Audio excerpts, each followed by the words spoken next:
akelewa, mbiye akelewa, bebe, mbenga akelewa, mbiye akelewa, bebe, mbenga akelewa, bijibe akelewa, bebe, mbenga akelewa, bijibe akelewa, bebe. What's up, people? It's your girl Ewube, Cameroonian dancehall artist, singer, and of recent an actress. I'm right here on Hall of Fame with darling Leonga. Let's get it. Yeah, you're welcome. Thank you so much. Oh, it's been a while. I don't know if you can remember me, but I interviewed you one Hit time. TV. Yes. See, I don't forget. Yeah, good memory. Yeah. So how has it been? It's been good. We thank God it's had its, but we're here, we're alive, and that's what really counts at the end of the day. Okay. Yeah. So let's start with that. Let's know your roots. Where are you coming from? Where were you born?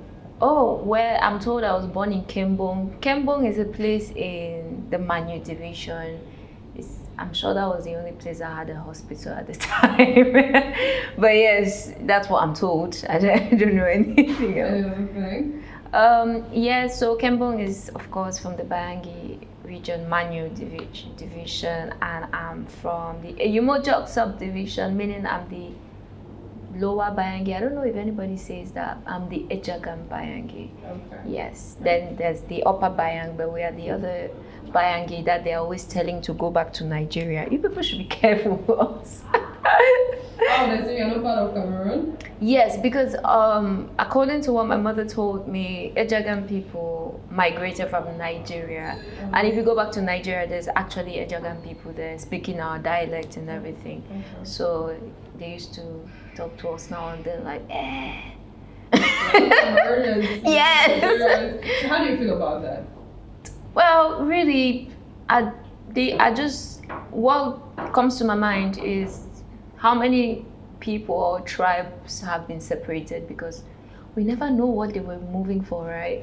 People just probably said, my elder brother is maltreating me. I'll pack my family and go somewhere else. My own village. And start my own village. And then after that, colonization, and then people started drawing maps around places, and then now you find Ejagam people who are in Cameroon, and then their brothers over there in another country. And I'm sure it's something that's same all over Africa. Congolese people speak almost the same dialect with Douala people who speak almost the same dialect with Oroko people, and so Bakuri. yes, Bakuri. So it's linked in like that. Okay. So then, how many siblings do you have? I do have. It's crazy. I have 2 siblings majorly on my mother's side, 2 other siblings, the only girl from my mom. So I have 2 elder brothers and I'm the last. Yes. But with my dad, I'm the second child and the first girl child. He has just 2 girls. Okay. Yes. Okay. But how was it living in this kind of condition where your mom and dad are not living in the same house? Did it ever affect you as a kid? My mother is some sort of, I think like most African mothers, you have your children in the house and then you have your sister's children in the house and you have... There's just a lot to do with. Exactly. Yeah. So I grew up with just my mom, but she only has 3 children. Okay. And I think I was the only one with her growing up, but she has such a big heart. So we had, after I was like 10, you go from being the only child with just me and my mom, you understand? And then boom, by the time I'm 10 or 11, there's like 13 people in the house. Wow. did you like it? Of course not. Your attention was being shared then? No, not that. When African parents have other people's children in their houses, they're like, oh, maybe I shouldn't do this. These children will feel bad. Okay. Or maybe I shouldn't do this for my child alone. And if she cannot do for everybody, which I understand her, she will not do for you. But these children's parents now and then will, if it's Christmas, they'll send Christmas money for their kids or Christmas clothes. But if my mom cannot buy for everybody, she would rather not get for me.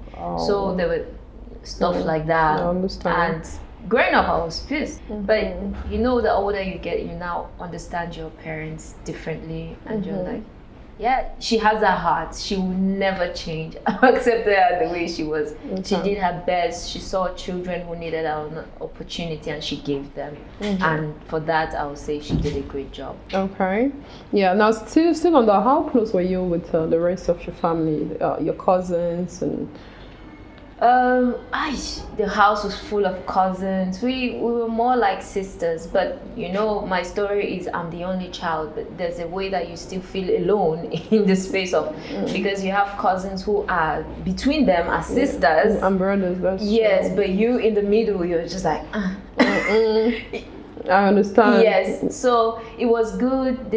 It's growing up amongst girls. We're almost the same age. We had our little fights here and there, but in the back of my mind, I always felt like, okay, I'm alone because cousins have the same mothers, and then they relate like that, and so. Yeah, I would say we have a fair relationship up until now. We're cool, you understand, but there's still always that thing in the back, like, you know. Yeah. What's your relationship like with your dad? Oh, I'm a dad. We're cool. He's a very calm, quiet person. He showed up in my life in times that I needed to. At some point, my mom lost her job and things were really difficult, and he stepped up. Growing up, I do not remember living with him, but there was a time that my mom said I lived with him until she finished university or got a job, and then I moved with her. So I started remembering things around when I was 4. 4 years. So that's when I was with my mom.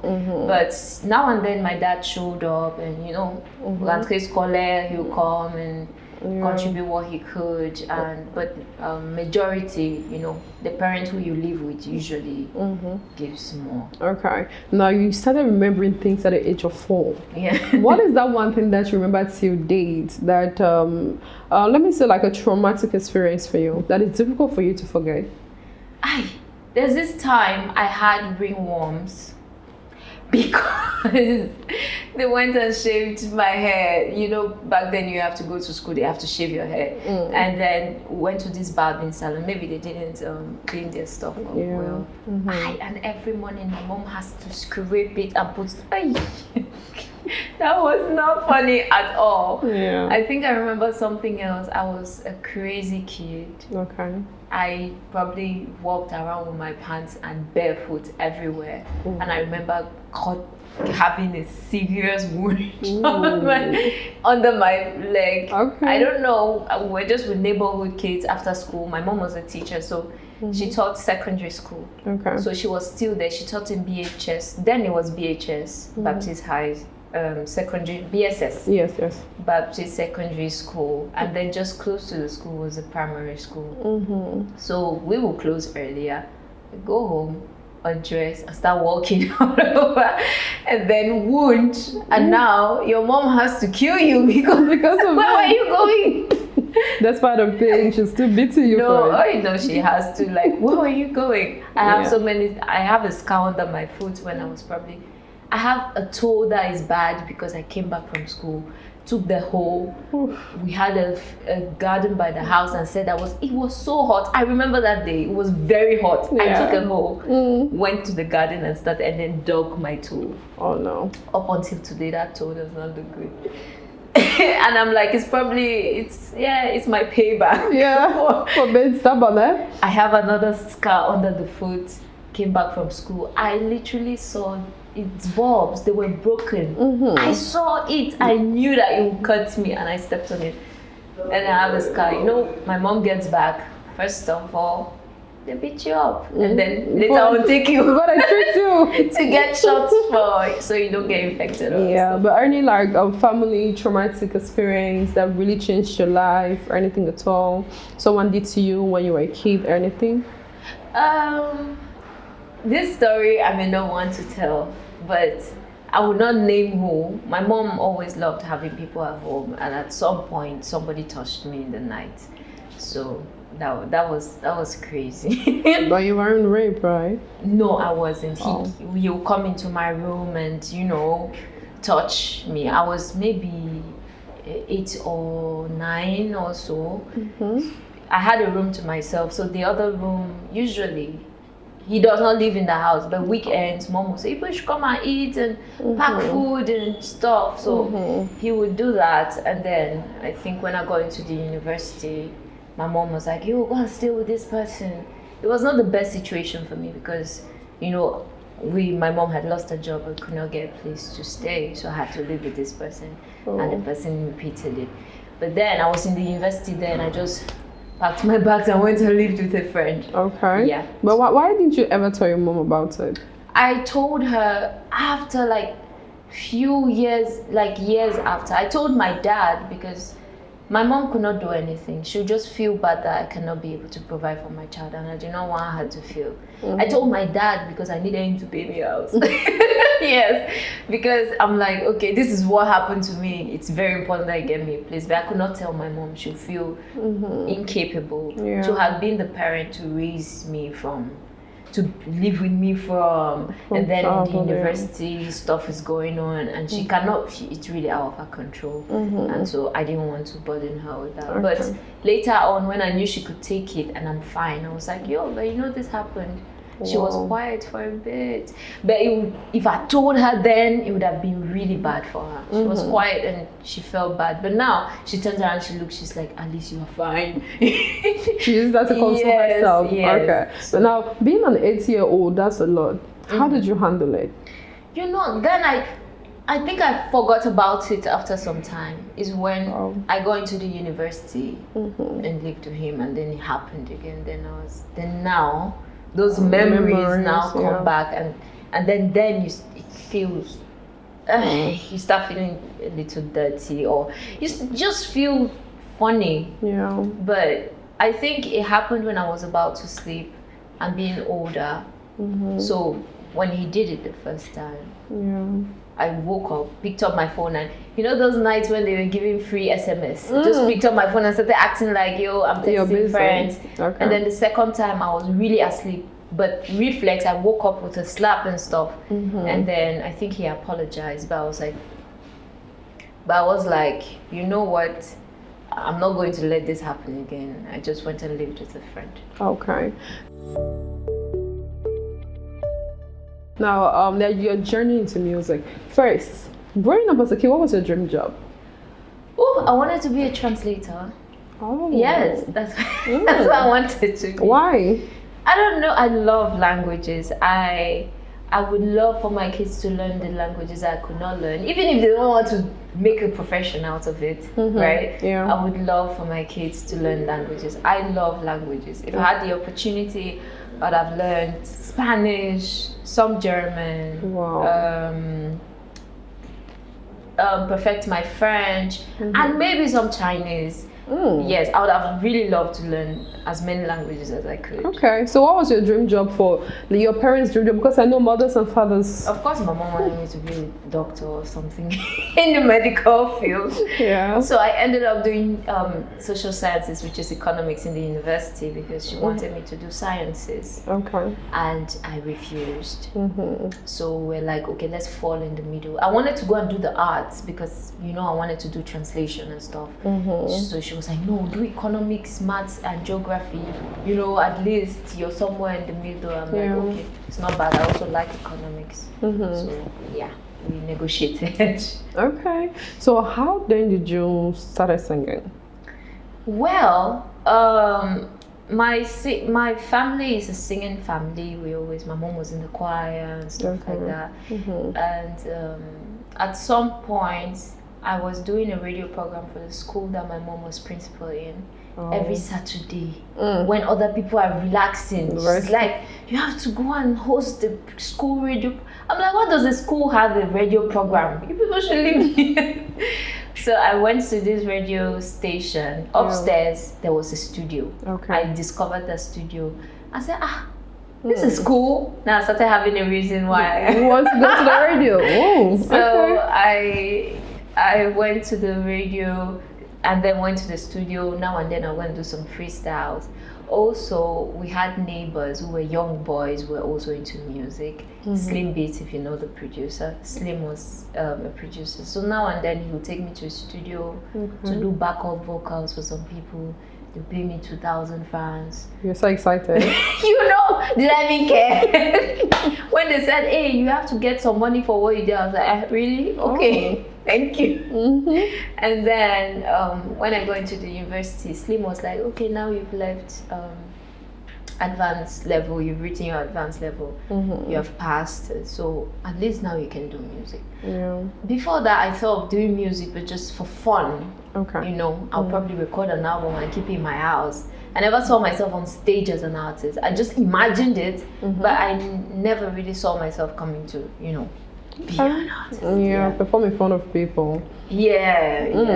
Okay. So then, at what age were you exactly?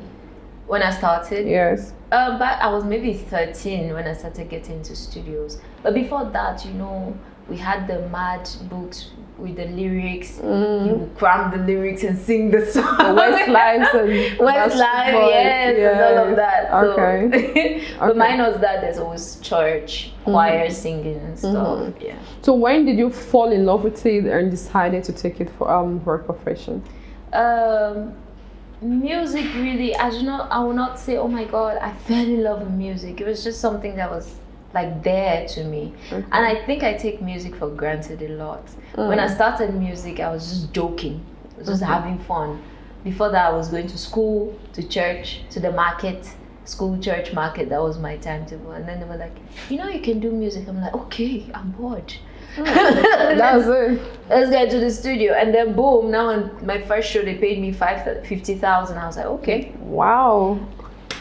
That's a lot. Me who did not have a house to stay in the university for my first year, you know. So it's looking like, okay, it means I can make my small money cash here. Quick cash. I also did not care about the cash really. Okay. It was just an added bonus.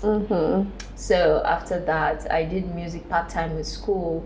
I had to do 4 years in the university because I was in and out. So when I graduated, I was like, this is something I would like to do. That's when I decided. Because I did an internship as an economics student. I'm not required to do an internship, but I tried an internship to see whether I would like to work in an office. And I went there. And I said to myself, this is not your life. So I was like, I'm going to choose music. At least it can pay some of my bills for now. It's not much, but I feel like it's something that if I follow, I would love to do it. I love to do it. I do not have to worry about waking up 6 a.m. in the morning or 5. I respect people who do that. But this minus music, I'd always just seen myself being a businesswoman. Yes. I wanted to go to Nigeria, buy mesh or hair and come and sell. That's my thoughts when I was leaving the university. I was so just okay, let me just study this for the sake of it. But because I'll apply business in whatever I want to do, but honestly, I did not see myself in an office. So the first record deal. Yes. Well, which was it? It wasn't like a record deal. It was like Slim was the guy I knew from Kumba. He came together with Cyrus and a few other artists from Kumba. We had Mike Monster, Cyrus, TZ and stuff. And we're like, yo, we're talented, let's do something together. Well, they were like, and then Slim was like, I know this girl. And then at some point we had a contract, but it was much more brotherhood or something. We didn't have anything to offer anybody. So at some point everybody started leaving. TZ left, Mike left, and everybody left, and so you stayed then? I stayed until at the end of the day we needed an investor for the music, so I had to eventually leave. The guys did not like it, but everybody had left. Was my turn, I guess. So what was the name of this record label? It was called Best Music. Best Music. So under it, how many songs did you release?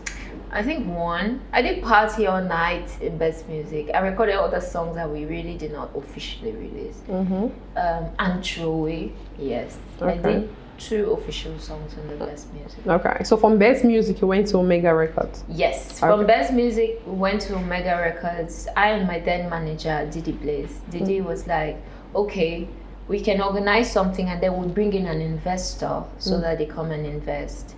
So, but Omega Records was like a partnership deal, though the financier had a bigger percentage, right? was like, okay, I'm bringing the music, he's bringing the management, you're bringing in the money. So that's how we worked on the Omega Records. So would you say you were a co-founder of Omega Records? Yes. Okay. So where did the name come from? The origin of Omega? Omega, I think Didi came up with that Omega, and then I went online and Googled and looked for a logo. I was like, yo, this can be cool. Logo. Okay, so you chose the logo of Omega. Yes. Okay. And then we worked with that, and then Didi also did some what do they call this thing? Digital creation, and then did the logo. The graphics. The graphic designing, and then that's how Omega Records came together. Now there are lots of genres with music. Why did you choose dancehall? Well, it was the first type of music ever given to me by a producer. Okay. I wanted to do maybe R&B and be a Beyonce or something. Yes, that's what I wanted to do. Okay. I was like, what's this dancehall though? But then I tried it the first time and it was cool. I was like, okay, we can do this.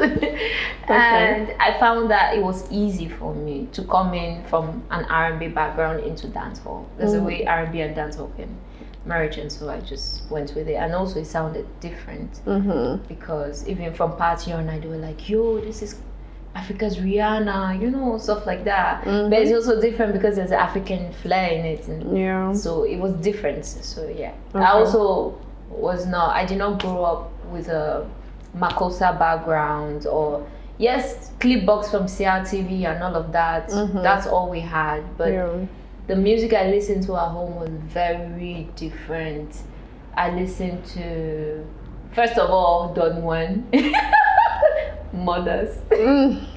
First of all, Don Juan. You have to listen to all the church things first. Then Westlife. Then now the Beyonces, the Rihanna, the Chris Browns. So that was like my background of music. So CRTV and Bikuti and Makossa was just okay. But what I listened to at home was mostly that. So I think that's why my style is a lot. Okay. Now, assuming you were an R&B artist, can you give us something? Let's say how it would have sounded. I don't know. I have no idea. Maybe I'll try doing an R&B song. Did I ever write an R&B song? Let me see. Okay. Let me show you, baby. Let me show you what I really doing, baby. I think that was a song that I wrote. I never released it yet. It's so nice, huh? And you have a lovely voice, by the way. Thank you so much. It's really, really nice. So you're in Omega Records. How many songs did you drop? In Omega Records, I did Puppet, I did Cholemi, I did Fall For You, and then I did Stay. Yes, then I did a couple of songs in Omega Records. Quite a lot. Yes. I did On Melange, I did Sherry Coco, I hope I'm not forgetting some song. I think 6 or 7 songs in Omega. I even recorded an album which I never released. Oh. Yeah. How many songs? It was close. At the time I had about 7 songs. I was gonna add maybe 3 or 4 or so, and then make it a full album. Okay.